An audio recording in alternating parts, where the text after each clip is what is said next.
Ladies and gentlemen, tadzoka zvekare kuRecfem Ministries nhasi tiri mumaoffices avo kuWaterfalls. Tichazoenda kuchurch sezvatakakupromisai. Takambenge tiri kuguest house tichikushowai marooms ekuti both malocal nema-international visitors vanokwanisa kuuya vachisvikonogara. It's been a long time since tambogara tisina kusvika kunoku. Why? Because munhu waMwari vacho vanenge vari busy, mabasa aMwari anenge akawanda uye kubatsirwa nekunamatirwa kwevanhu kunenge kwakawanda. So I want you to welcome Pastor Muchefa. Pastor Muchefa, welcome. Tinotenda zvikuru Mr. Zigo. Uri mufaro wangu zvekare kutitsika pano pamaofisi zvedu, pamaofisi edu pano pa 745 muna Forbes Road, ndo pamuzinda wedu pamasvika. Mr. Zigo, tinokugamuchirai. Mwari wakuitirai zvakanaka. Tatouya day raakupera izvino zvekuma 4-5. Why? Because masikati vanhu vanenge vangoungana panapa zvikaisi majournalist kuti tizonopindira vanhu vanenge vane matambudziko avo, toona kunge tinenge tanyanyozvikudza, saka tozongoti anytime tinozosvika. First thing chatotaura nezvazvo tisati tataura about zvizhinji, Pastor Muchefa vari kuuya kuBulawayo. Hanzi kwaBulawayo marangarirwa. Rwendo ritudzei. Ndizvozvo Mr. Zigo, tiri kugadzira kuenda kuBulawayo. So kuBulawayo tichange tiriko musi wa12 inova Saturday yatakatarisa 12 April. Tinenge tiri pangeta 8 wall. Ngeta 8 wall. So service necrusade yedu tiri kuita during the day. So tichatanga nenguva dza8 mangwanani kusvikira nenguva dza4 kana 5 kana kuti panopera vanhu vanenge vauya pakubetserana kwatichange tichiita ndo patichagomera.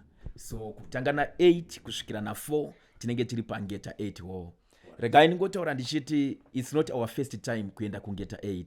It's almost like 7 years tichienda kuBulawayo. Ende kune zvakawanda zvakaitika kuBulawayo. The other time yatakaenda kuBulawayo takasangana nemwe n'anga aibva kuma village, andichazivi kuti aibva kuma Pisa here kana kupi. Aitaura achiti munhu waMwari, indakuda kutendeuka ndisiye zvandaita.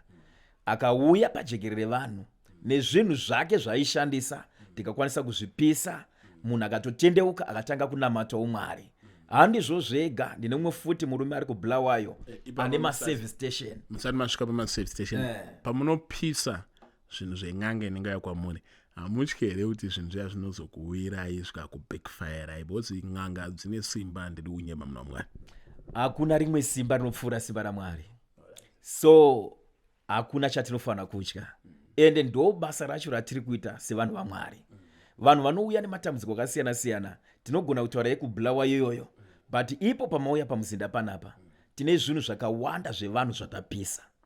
Ndava kune vamwe vanobatiswa zvinhu zvavanobatiswa, vamwe vanoenda kana kwavanoenda vachinotsvaga pfuma, vamwe vanotsvaga kutyiwa, vamwe vanotsvaga mishonga yakasiyana-siyana, vamwe vanogona kuti tikuda kuti mhuri yedu ichengetedzwe, vopuwa zvavanopuwa. But zvinhu izvo zvinogumisira zvakupanduka, zvakukonzera rufu nematambudziko mukati meupenyu hwevanhu. So each and every time pano pamauya pamuzinda panapa tinogara chipisa zvinhu zvevanhu. Vanetaura kuti izvi hatichazvida. So akazike kutanga ibasa ratagara naro. Ko vanoti zvinhu izvi hazvifaniri kupiswa, zvinofanira kudzoserwa kwazvakatorwa, kana zviri zvemumhuri zvinoenda hanzi zvinoiswa muhozi, kana zviri zvawakatora kwasekuru nhingi unofanira kuenda nazvo. Vazhinji vari kuuya Mr. Zigo vanoita dambudziko rekuti pavanoda kunodzosera zvinhu izvozvo maconditions avanopuwa anenge akasiyana. Unodzipe 5,000 vogumisira vakuremerwa kuti vange vachidaro.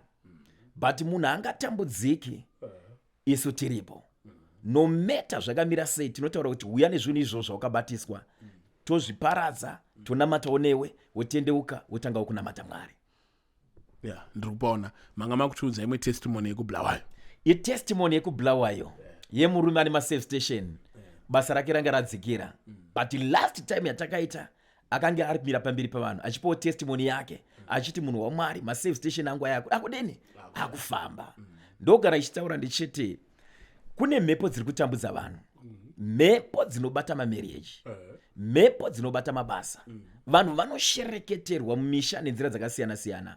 For example, munhu akasumuka mumusha chaimo, kune vanorwisa kuti even achitobetseredza vanhu mukati mumusha, kune vanotorwadzirwa nazvo, vanoedza kurwisa nekuda kuparadza pfuma idzodzo. So murume takamubesera aiwa akaitwa zvakanaka naMwari. The time yatakaenda kuBulawayo atakamuona kupawo testimony yake achiti munhu waMwari, business rangu rakufamba zvekare. Ndine vanhu vakawanda Mr. Zigo vanobva kuna Nagwanda, vanoita zvegold, vari kuuya kuno kuHarare vachitifonera vachipawo matestimony avo.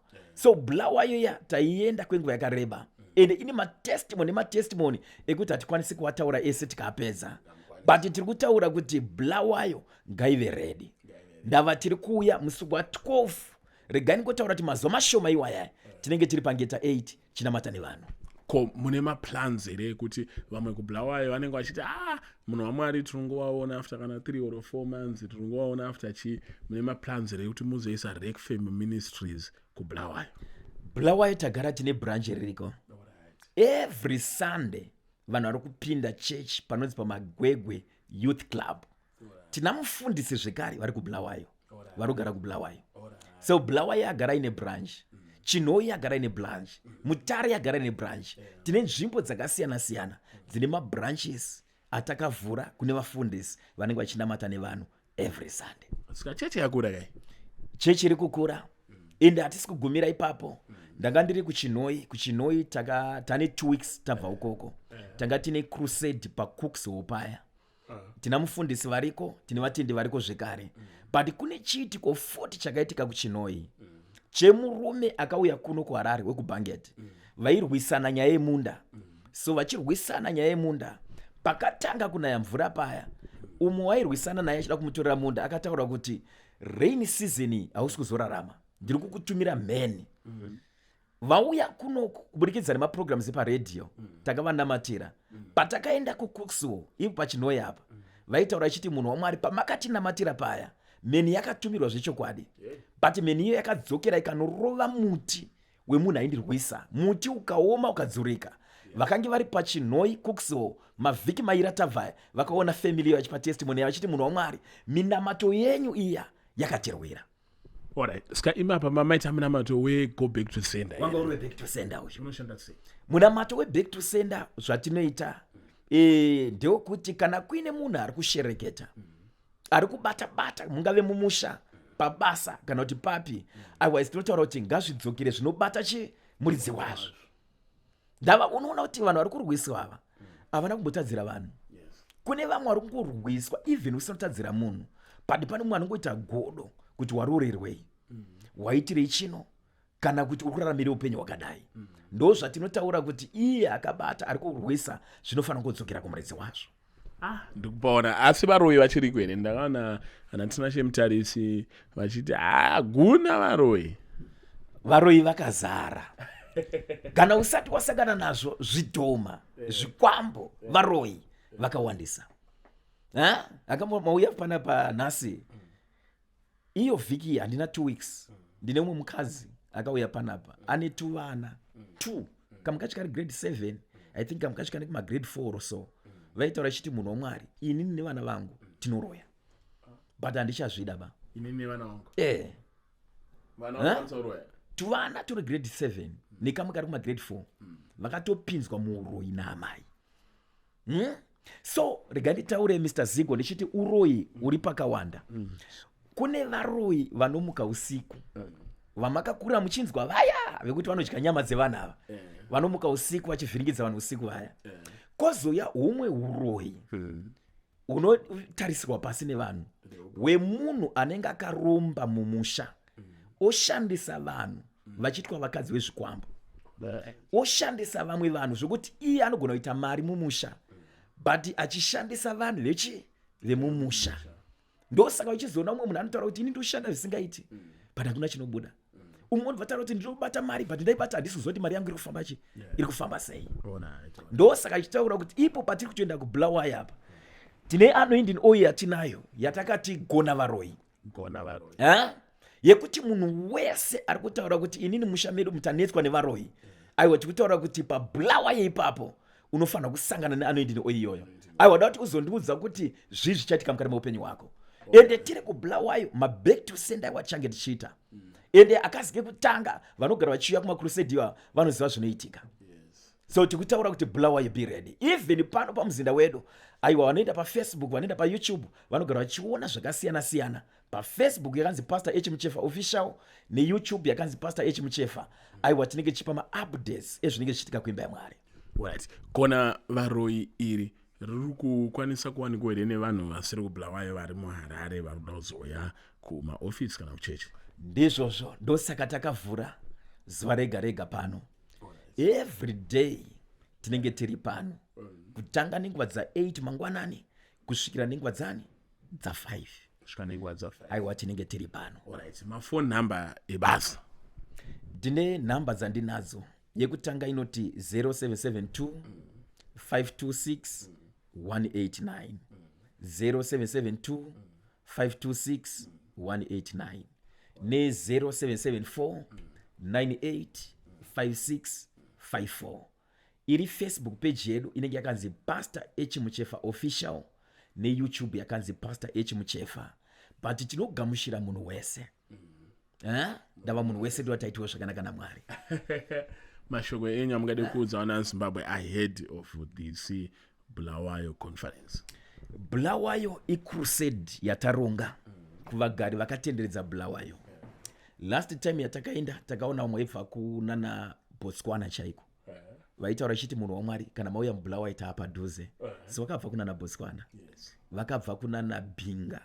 Vakabva kunana Mapisa, Gwanda nedzimwe nzvimbo dzakasiyana-siyana. So program yekuBulawayo haisi yevagari vemuBulawayo chete. Even vari kunze kweBulawayo tiri kuti ngatisanganei pangeta 8 hall. Ende munhu wese ane mukana wonge tichionana tichibetserana toona kuti zvakamira sei. Tobetsera munhu wese. So tine a prophetic and deliverance service yachaita. Zvekare tine maprograms ema 1-on-1. Kana munhu achizoenda kuma 1-on-1 zvinenge zvakanaka kuti agare aita booking yake kuti tizowana mukana nekuti kune kwakawanda vanhu. Pese patinoenda kuBulawayo ma-thousands evanhu vanouya. So tine period diki kana kuti nguva diki yekubva na8 kusvikira kuma5. So zvinenge zvakanaka kuti munhu agare aita booking yake. Wese ari kutaura kuti marriage ana kumira zvakanaka. Ari kutaura kuti basa rangu harisi kufamba zvakanaka. Vari kutambudzwa nezvikwambo. Vari kuitwa vakadzi ma-spiritual husband. Vari kuda ma-back to sender. Vari kutaura kuti zvinhu zvedu izvi mumusha medu mune vakabata-bata. Aiwa tikutaura kuti ngatisanganei paBulawayo. I think vanhu vazhinji vari kuona mavidhiyo ekuti vamwe vakadyiswa. I think pane mavidhiyo anga achitenderera evanhu vachirutsa zvakasiyana-siyana. Kune vakadyiswa, kune vari kutambudzwa nezvakasiyana-siyana. Tiri kutaura kuti be ready. Patiri kuya kuBulawayo Mwari azokuitira zvakanaka. Kana watadza kuti bata kuBulawayo aiwa tiripo pano pamuzinda wedu pamauya patiri kuwanikwa every day 8 kusvikira nenguva dza5 ndinenge ndiripo ndichinamata nevanhu chibetserana nevanhu. Ladies and gentlemen, mavanzwa Pastor Muchefa rwendo rwavo rwekuBulawayo. Let us come in our numbers. Usvikonowana munana wako kwete kuramba uchichemera munana ndongove kuti Bulawayo yarangarirwa. Manumbers unorubuda pascreen munobata Pastor Muchefa. Pastor Medaba. God bless you Mr. Zigo. Muri yeZimbabwe Mwari akuitirei zvakanaka. Pastor H Muchefa, Roba Fazwai. The Great Miracle Explosion. Enketa 8 Hall, kuBulawayo. Saturday 12 April 2025. Lo Pastor H Muchefa owe Red Family Ministries International. Kusukira ngo-8 ekuseni kuze kushaye u4 emini. Tinenge tiriko kuBulawayo. Kunketa 8 Hall, musi wa 12 April kubva na8 makuseni kusvika na4 masikati na Pastor H Muchefa veRed Family Ministries International. Siyakunxusa nawe woza lo mthwalo wako uzobona amandla kaNkulunkulu. Awudzokere wakadaro uye uzoona simba la Mwari. Mukana wema 1-on-1 uchange uripo. Kulabo abafuna ama 1-on-1 shaya ucingo ku 0772 526 189 0772 526 189 pa Facebook endayi pa page rakanzi Pastor H Muchefa official, YouTube Pastor H Muchefa, Red Family Ministries International. Tinowanikwa muHarare pa number 745 Forbes Road, Waterfalls. Tosangana kuBulawayo musi wa 12 April 2025.